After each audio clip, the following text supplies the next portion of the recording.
these drugs and the doses and all that, I don't know how helpful that is for the rest of society.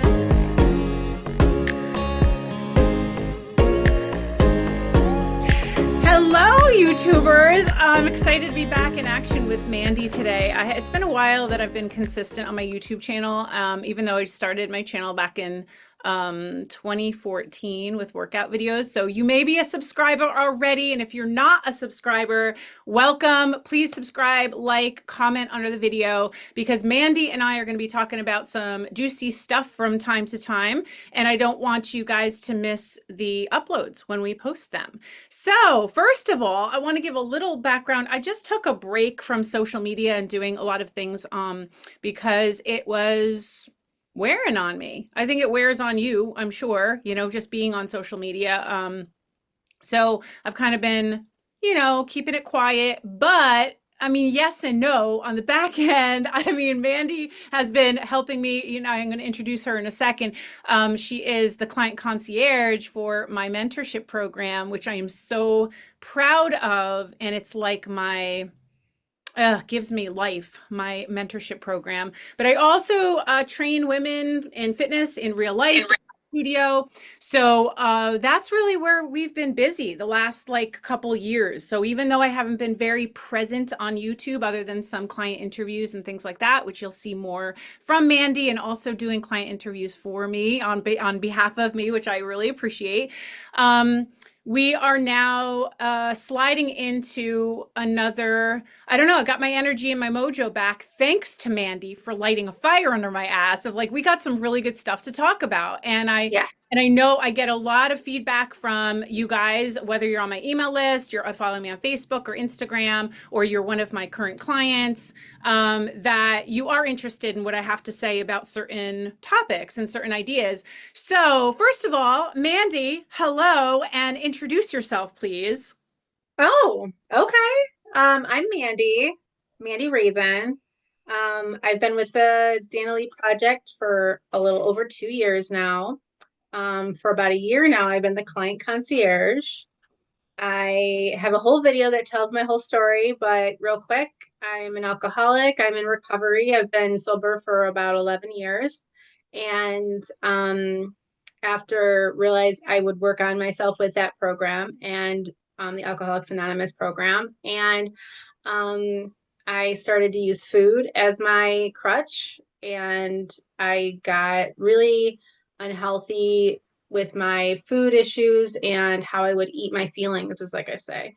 And so I was looking everywhere for something that I was looking for something that was a lot like the 12 steps of AA, something that would address my actual reasons why I eat, reasons why I can't stick to a diet, reasons why I can't exercise, even though I know it's all good for me. Why aren't I doing it? So that was the real reason why I was looking for something different. And then I stumbled upon Dina Lee and her program. And I was hooked because it was the first time that I've actually heard someone talk about the actual reason why I'm doing what I'm doing. So that's the quick reason, the quick one. And yes, I've become stronger. Yes, I lost weight. But the real thing that I've gained is a new perspective on why I do what I do, and why and just loving myself and self-care.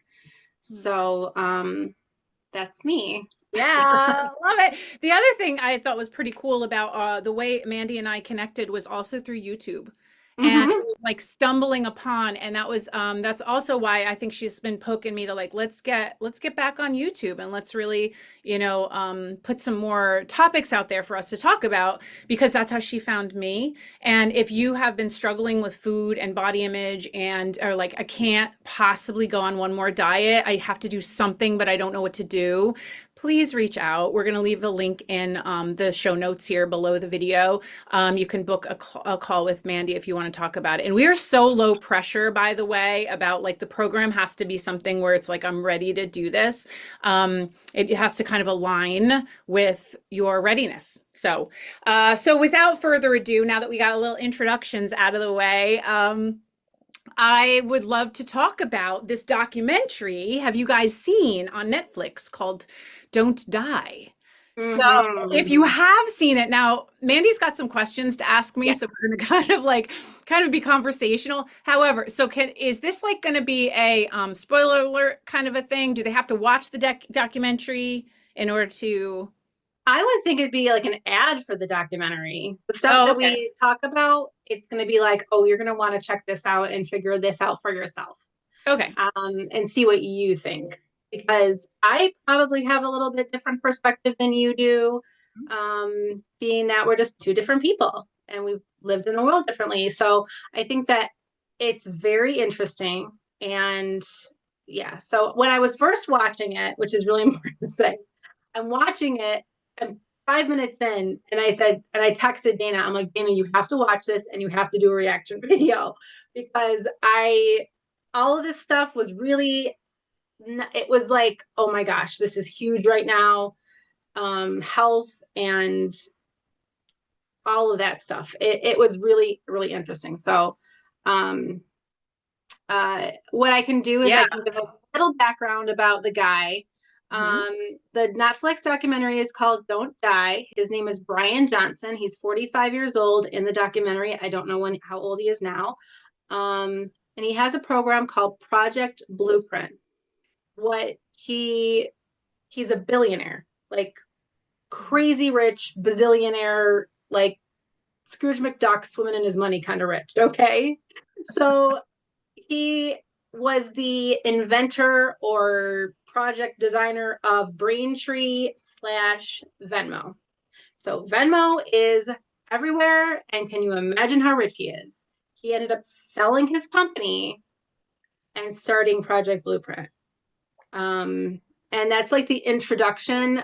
We can get more into some of the issues with like what he is and where he came from and stuff. I have some questions about that. Do you have anything to say about that stuff?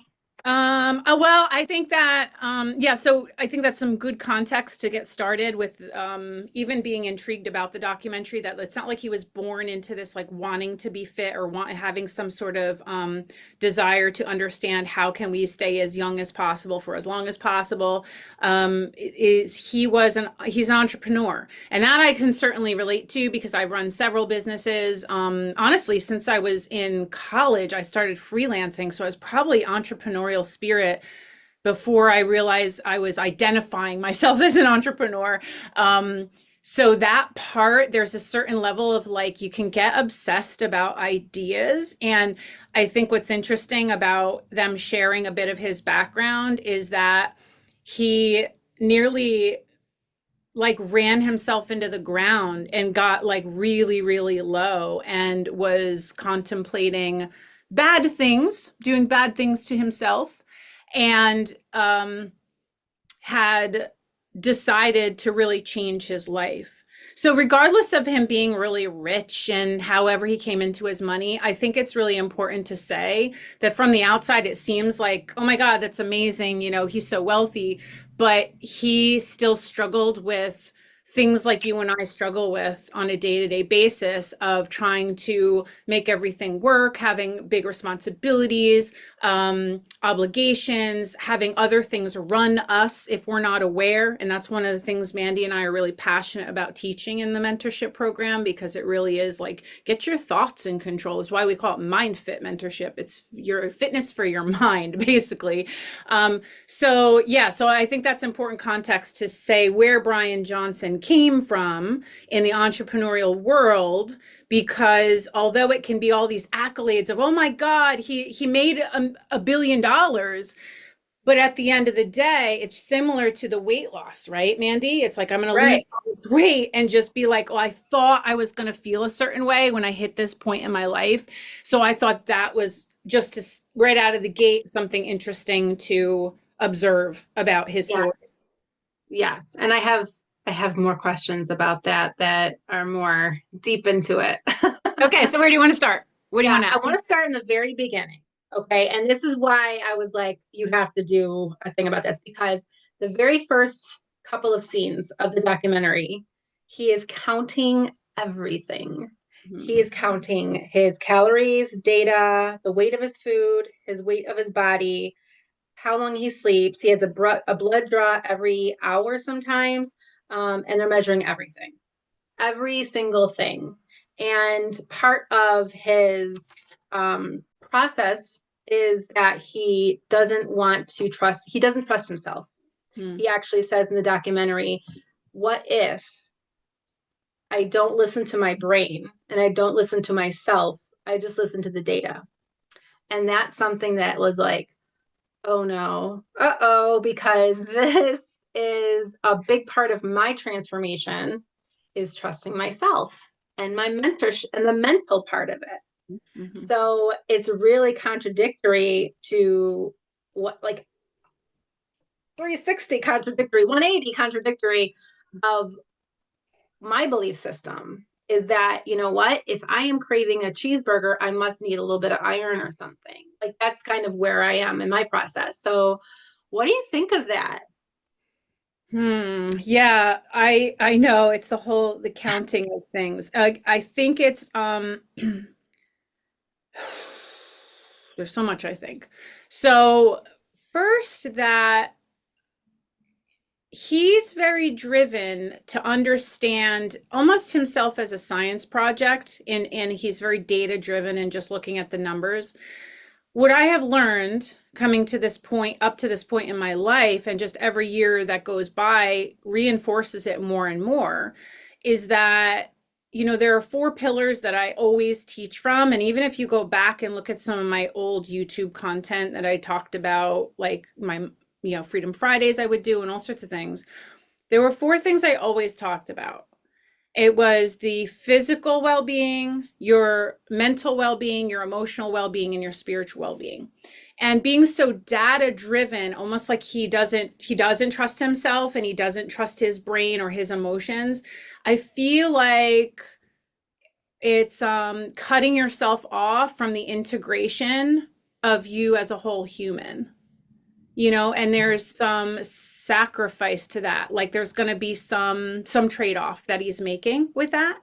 Now I have had the privilege of watching some other videos that he's done in interviews besides the documentary, I got like interested in him as like a human. So I watched a couple interviews that he did, and he is well aware that it's like he's a science project. It's not that this is what he like typical everyday people should really strive for or even try to attempt, because Mandy, you and I know that the calorie counting, the counting macros, the counting points, whatever it is really no way to live.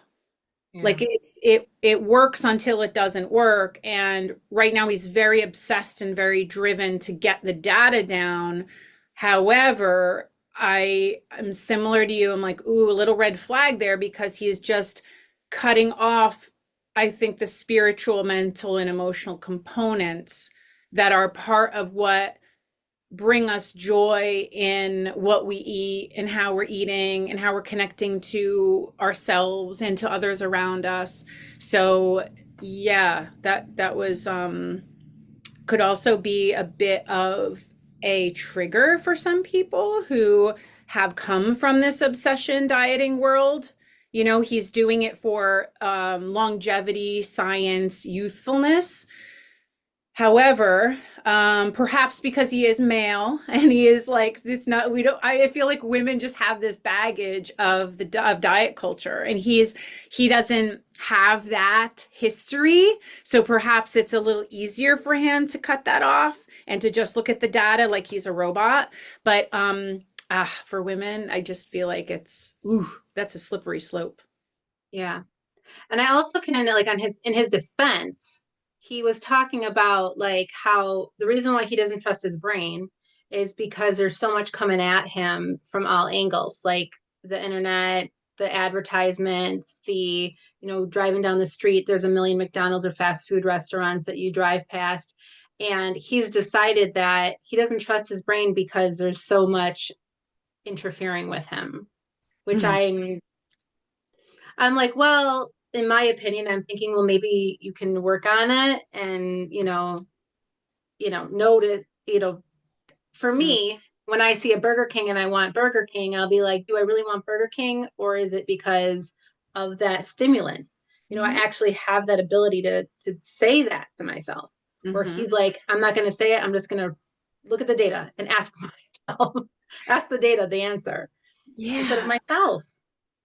Yeah. And I'm with you on that. I feel like, Mm-hmm. well, maybe there's more work for him to do emotionally, because I do believe that anyone who really wants to heal the relationship with food like that, where they drive past a McDonald's, you're not at the beck and call of McDonald's or Burger King or whatever that is.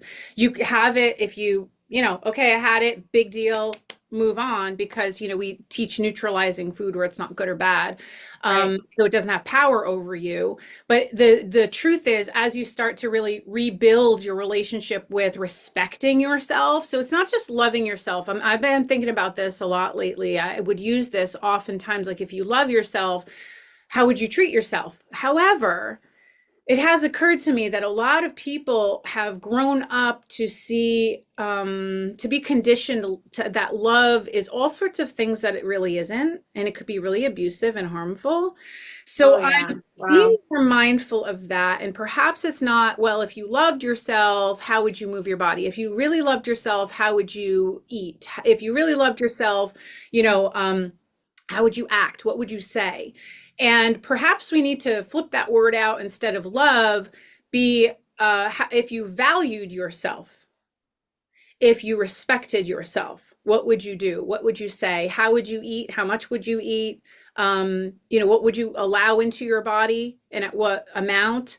And, what enjoyment would you even allow? Pleasure. It seems that he cut off this, like, he's such a robot about measuring out his food. It's like he won't allow pleasure. And I'm like, man, I went out to, with some friends the other night at a restaurant, and it was so good. And it was like, I took half of it home, but it was like the whole experience of that is, that kind of makes me sad, where it's Yeah. like that part of And then experience the and world. you can always say, like, if I respect my future self, like in the idea of longevity, if you respect your future self, how would you treat yourself today? Yes, yes. And I will often ask, is this good for me now and good for me later? Is this just good for me now? Is this just good for me later? Like, it's being willing to ask yourself those questions. Good for me now and good for me later. And it takes time and a lot of practice. So we have the longevity aspect of it and how he wants to live forever and not die, right? And I think that a really key part of this is that he he talks a lot about how he was raised Mormon, Mhm. and he had like he has a long, like, he actually, his father actually said that he really wanted to be like the prophets, and he wanted to be like, when he was a little kid he had these rules, and these rules were to be lived by as a Mormon, and he was to get married and he did, and he was to have children and he did, and then he was supposed to get a lot of money and he did. And when it all started to just feel so terrible and he became unhealthy physically and emotionally, he was talking about how he would be, with the process of building his company, he'd be up all night, sometimes not sleeping at night because of the stress, or not eating good foods because he's traveling and just eating stuff that made him feel really bad and sluggish, and then pumping himself full of sugar and coffee. So it sounds like that feeling, as well as the faith crisis, all kind of collided at the same time. And he talked about how he ended up telling his wife that he doesn't believe in the faith anymore, his faith. And then his wife then told him he had to leave because in the Mormon faith, they don't like believe that people who do that are good for their families. And that's when he sold his company Mhm. and started this new thing. Like, it was like turned it around. Yeah. And then at the same time, he talks about his son and how his son was going through the same faith crisis. And as a senior in high school, he moved in with his dad. So I love to talk about faiths and high demand religions and cults and all that stuff. Dana knows I'm obsessed with it. So I thought that was a very interesting concept that he had rules that he was living by and they didn't work. And now he's got new rules to live by. Mm-hmm. And I find it very interesting. Do you have any thoughts? Yeah, I mean, it works until it doesn't work. And rules, I understand why rules are there. It can provide guardrails. It can, especially as you're growing up, I believe that's the intention of religion is to set some rules in place where they're guidelines for how you live a morally, ethically sound life. You know, how do you make good decisions? How do you know how to navigate life? So I believe the intention of why the rules are there doesn't always play out in real life. You know, it's like how it looks on paper versus translates to actual real life is a whole nother thing. But what I will say about the rules is that sometimes it can go either way. Now, too many rules can feel really suffocating. And I certainly got that with my, let's circle back around to like dysphoria with your body, dysmorphic disorder with counting calories and being obsessed about food and all of that stuff. The rules I would create were like a safety zone. They were like, well, if I play by these rules, I feel like I can control and I can feel safe within these rules. But there's a certain level of like inside your inner, I believe your innermost like connected soul to spirit wants to rebel against that because there's better for you out there. It's like to actually like, wait a second, but you're neglecting my needs and just to follow the rules, to be some sort of external system that's applied to like this doesn't actually fully work for me. So there, I think that's kind of a natural progression to, you know, and there's that saying, know the rules and break them, you know, Mhm. and so I do believe in that to some extent. We all have to start to live by some rules to know, wait a second, well, I want to keep this and now that doesn't work for me. And if there's some rebellion going on, right, following a diet, you're going to follow a budget or something like that. And then there's that other party who's like, well, fuck it. And then you just binge or fuck it and you go on a shopping spree. It's because it's that suffocation of don't tell me what to do, Yeah. you know? And Yes. yeah, yeah. Yes. And it's like I kept on seeing him as he's a grown man and he's doing all these things and it's his own decision to do these things and to put these rules into, you know, whatever and listen to his data. But at the same time, at what point does he say fuck it? Because I'm like, he's gonna say fuck it. Yeah. You know, like all of this data, what is Yeah. it doing for you? You know, and in regards to his son, Talmadge, Talmadge also had a faith crisis and also felt like he doesn't fit with the Mormon religion.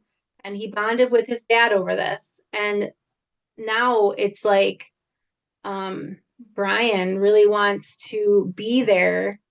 And he even said, he's like, now that I know that I can live every step of the way with my son and enjoy his growth and watching him do this and that, he's like, 100 years isn't enough. I want to be here for everything. And it makes it so sad because at some point he will get sick. I mean, we're all gonna, it's like the Mhm. only thing we all have in common is we're all gonna die. You Yeah. can't hide from it.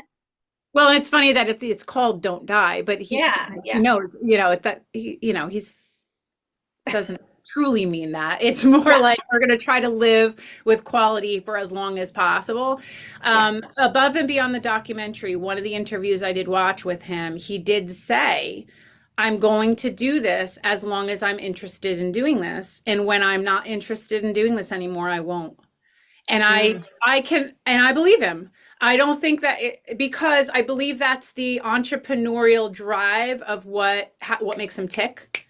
So he's going to be in this project 100% like he was in with Braintree and Venmo, 100%. And now he's into this 100% until he loses interest or until he gets the amount of data markers that he feels sufficient, or it could end up growing into something else because like I know like I live in the New York area. He's coming to New York to do like a 1 day discussion in February. So he is making his rounds and there's like a bit of a following that he's getting. A cult following? I don't know, but Yep. That's the fun end of it. Like it was, well, I'm not going to get to that part yet. I have okay. one more thing that I thought was really interesting Okay. that kind of touches on me a little bit and more of me is that he's connecting with his father, his son, and then his father, who is an alcoholic, drug addict in recovery. And his father was being interviewed, and his mom too. But his father is sober now and clean. And he's been for a while. From what I understand, they didn't really give how much time, but you could tell he's been sober for a while. And how, as a child, he was really not the best dad, and that he ended up getting arrested and going to jail. And he wasn't present for his son. And his son, Bryan, he was very he always had hope for his dad, and he was always there for his dad through all of it. So he is kind of mending fences with his dad. And one of the things that his father was talking about to him is like getting older. He said, everything that you read is like, just don't do it. He's like, as a joke, he jokingly said, just don't do it. Don't get older, And so he was talking to his dad about it, and he asked his dad if he wanted to have a blood transfusion. Did you see that part? Remember the part? They went to Dallas on a family trip, and Talmadge gave his plasma to his dad, and Bryan gave his plasma to his dad, and they all shared their plasma.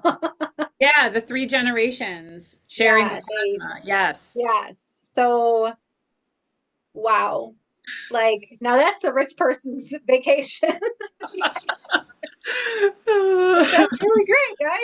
But his father was talking about how he just likes it that he's getting involved in his son's stuff, and that his son wants to share this with him. And also that it was really touching that he's like, we've come so far.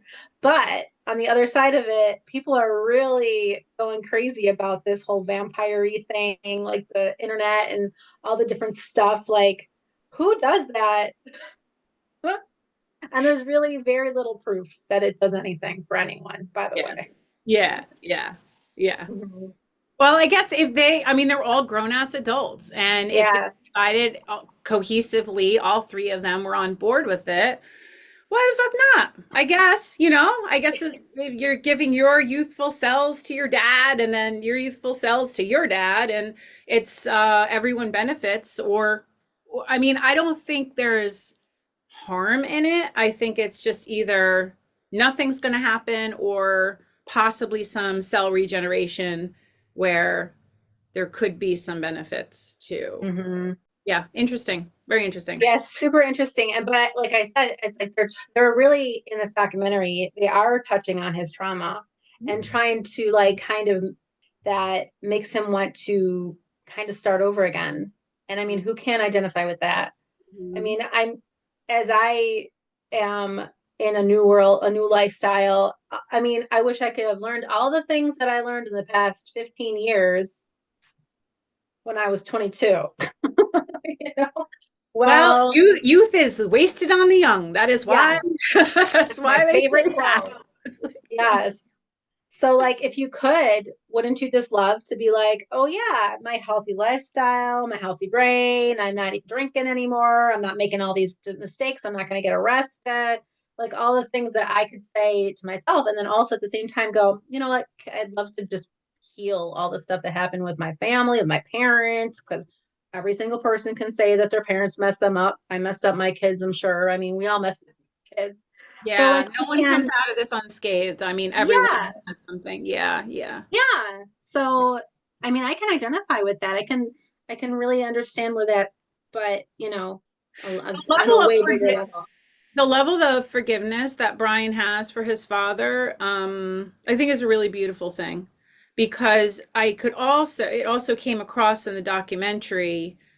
And again, I've watched a couple other videos, even on Bryan's YouTube channel and stuff with his father. His dad is very remorseful, it seems, that he really did the best he could at the time, even addicted to drugs and having his own problems and doing the best he can, working a ton and feeling this really heavy burden to take care of the family and really not being there. And um, it seems that he's also doing his part to try to be the father now, even if he could Hmm. never get those years back.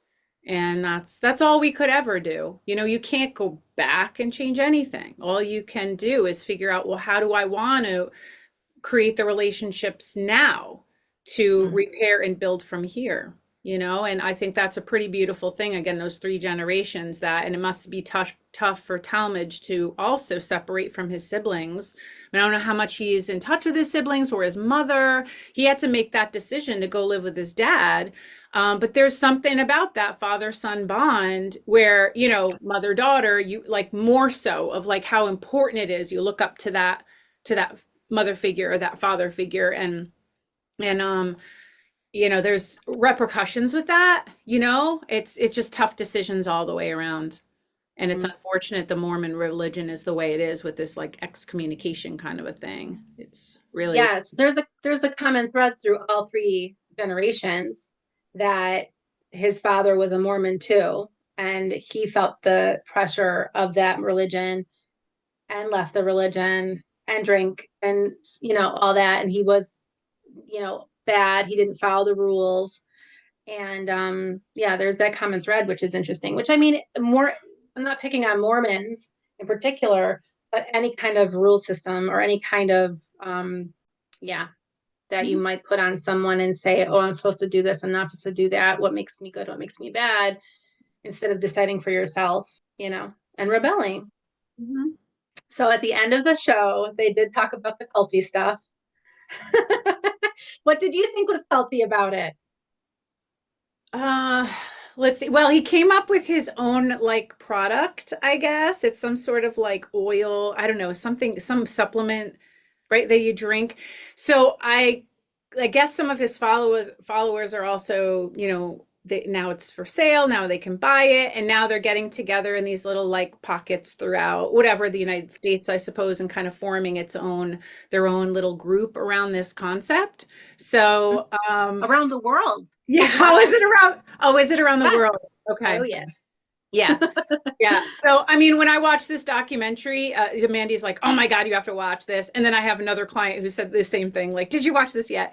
And I watched it, but I didn't take any notes. So whatever I'm recalling now is just from Yeah. just my recall, and then also watching some other interviews and other things, just because it's fascinating to me. But yeah, I think he even like they touch on being a cult and kind of laughing about it. So at least, Hmm. hopefully, yeah. I don't know, but yeah, Hmm.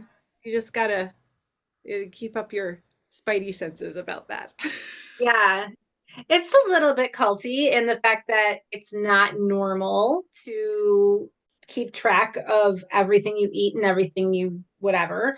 And as well, and it's also kind of something that I don't really love, that anybody does, is saying, I do this, you should also do this. I do Right. this, you should also do this. You Absolutely. know? Yeah. 100%. And that brings me to, I really want to point out that, I mean, he's tracking all this data. He has these like, I don't know, 8 solid months of 100% perfect sleep or some Yeah. bullshit. I What that means. know. What that What means. does that I mean? don't even know what that means. But anyway, so he's got all this data. However, unless what he's doing is actually part of a group study, he's the experiment of one.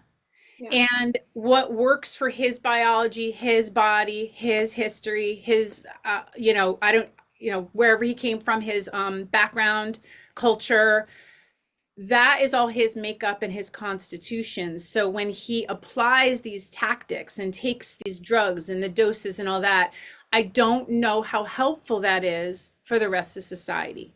And it seems that Mm. it's a lot of work and a lot of effort and a lot of tracking, a lot of money, to put into things that are not that. Almost, I wish we're more like, can we get 250 people in on doing this thing that he's doing? Can we get Hmm. 500 people in on doing this thing that he's doing? And then maybe we can learn from the data he's collecting. But I mean, I don't mean to be an asshole, but I'm like, okay, so that works for you. Yeah, I'm like, exactly. okay, Right. you And like know? we always joke about the fact that like you like to get up early in the morning. Don't call me before 9 because you ain't gonna get me. Yeah, like I text Mandy some things like, with the business or whatever, and I know it's like 7:30. I know you're not hitting me back to like 11:30. Like telling me like I it's need fine. to I It's need the fine. birds to tweet and I need to be Yeah. my sleeping beauty music in the background. But like I'll be up real late and I know not to mess with Dana after 9 o'clock at night because you ain't gonna get anything good from her. So like, but we're both healthy. We're both doing our own thing and it's what makes us happy. If and I have tried and I've tried and I've tried to do what everyone else says I'm supposed to do. And until I let go of all of that, and I was like, oh, okay, so 5 a.m. is not the right time for all people to wake up. All successful people are not supposed to get up at 5 a.m. and do X, Y, and Z before 6 and X, Y, and Z before 7. I got happy. I was happier with that. And, also I need more sleep time too. I need to sleep more hours in the night than a lot of other people I know, you know. Yeah, exactly. So, I mean, so I think it's fair to conclude our talk with basically saying I've got this, I have this on the wall in my studio when you first walk in. Your fucking journey, your fucking rules. Yes. And so I think that pretty much sums it up, doesn't it? Like Yes. it's Yes. Bryan's journey, it's his fucking rules, right? It's Mandy's journey, it's your fucking rules. Hence the Dana Lee project. I think it's the You project. It's about figuring out, testing, and not taking things so seriously about what's going to work for somebody else isn't necessarily what's going to work for you. And we've got to be willing to adapt and roll with it and abandon things that are just like, I've tried so hard, square peg, round hole.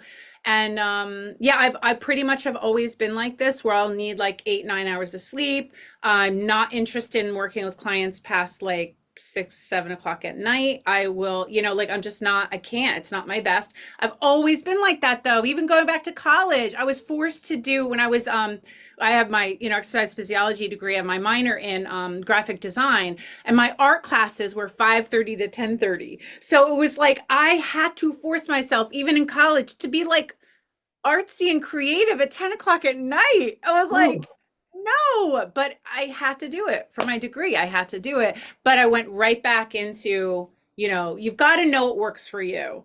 And I know in the mentorship there's one of our modules we talk about chronotypes, which are like the type, your sleep pattern, what's working for you and your wave. And Mandy, yours is what works for you. And you also learned, I know you told me this recently too, that you learned that you really do need a lot of sleep. And Yeah. because of, like the way your brain works, and you're like, I Right. need more sleep. Right. Right. I've been learning a lot about, well, I have ADD. I was diagnosed when I was a senior in high school, which was a real bummer because I didn't get any help until I was a senior in high school. But yeah, and now I'm starting to learn about, there's a lot more information on the internet about being neurodivergent, and ADD people have a really hard time falling asleep at night because our brains don't shut off very well. And then when we do sleep, we need to sleep hard and for a long period of time. Mm-hmm. I was like, oh shoot, I just learned that through the Dana Lee project. And I'm like, oh, it's being backed up by Yeah. this as well. So, Yeah. and not all people with ADD. Again, we have everyone's different. But when I heard someone else say that, I was like, oh, that's really, you know, um, Yes, validation. Thank you. Validation. Validation. Yeah. Yes. So, all right. Well, this was a super fun talk, Mandy. I really enjoyed this. And Mhm. yeah, and hopefully you did as well. If you have any comments or any other insights you want to share with us, comment underneath the video. If you want to learn more about your food freedom, then please reach out to Mandy and let's talk about what the mentorship really looks like, what's involved in that. And we would love to have you if it's calling to you, if it feels like maybe I need something different. How do I know the rules and break them? I don't know how to make my own rules. I don't know. Dana, are you going to tell me what to eat in this program? No. No, I am not. Yeah. Yeah. Uh, all right, awesome. We will see you in the next one. Bye, guys. Yay. Bye, guys.